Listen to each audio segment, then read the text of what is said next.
When I started here as principal 17 years ago, it was a very different school.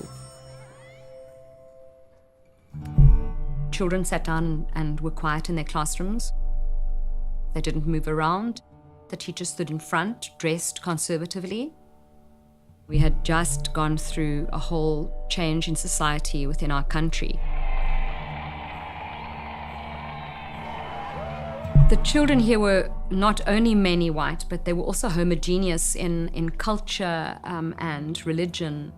We certainly had not ever had any children with physical disabilities here. The society needed to start changing from the inside of schools. And so it was a perfect opportunity for that.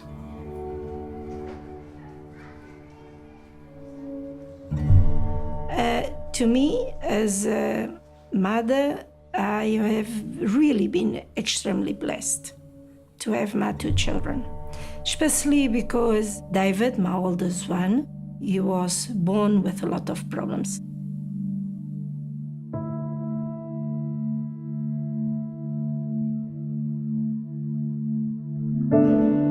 He couldn't pick up a pencil.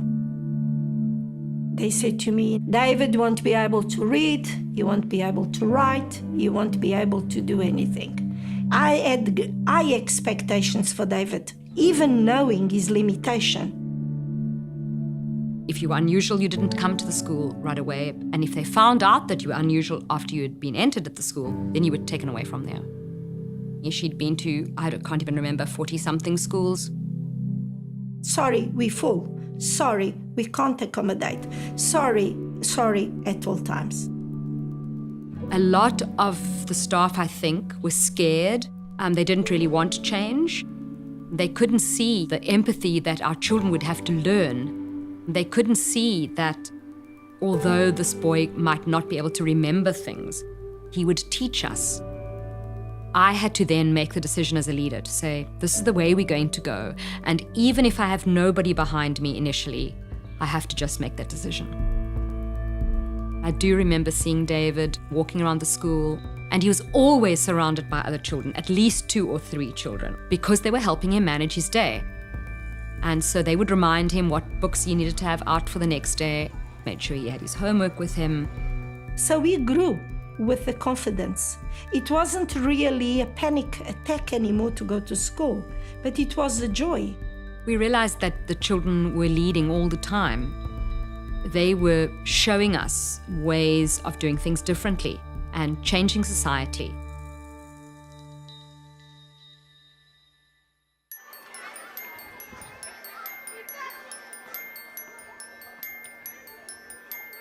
The legacy of David White is significant because he set the tone, he set the mark for all the other children who've come on board.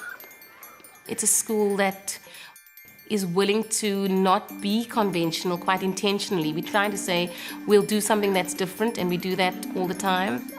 We teach love and empathy and kindness, flexibility, problem solving, resilience, innovation, compassion, because those are far more important than just knowing how to read and write.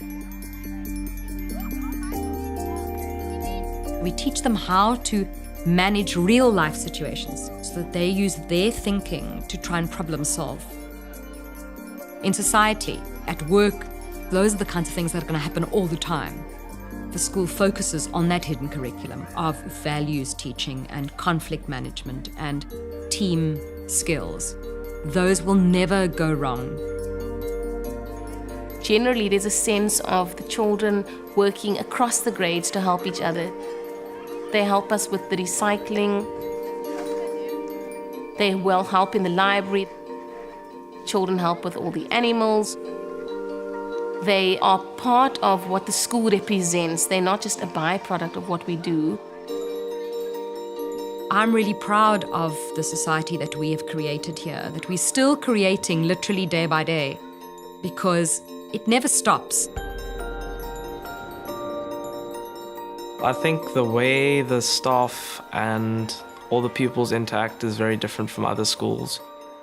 The school almost lets you have a little bit of rein while still keeping you in this right track. When you become a leader within a group, you have to worry about the other people and how they might be feeling because you are a leader. I use empathy now to understand my classmates and my teachers, and I think that later on in life I'll use empathy to understand other people I work with. There's so much creativity, there's so much potential that if you open your eyes wide enough, you can see the South Africa Mandela dreamt about. Because he didn't dream of a utopia, he dreamt of a real place where people were working together and trying to move forward together. So the truth of the matter is that every single one of these children does come from a different place. Some of them are very wealthy children, some of them are exceptionally poor. And every single time we bring in another different child to the school, we learn something else. People are learning from us while we're learning from each other. The whole world might now be sitting up and taking notice of our little microcosm of society at the southern end of the southern hemisphere.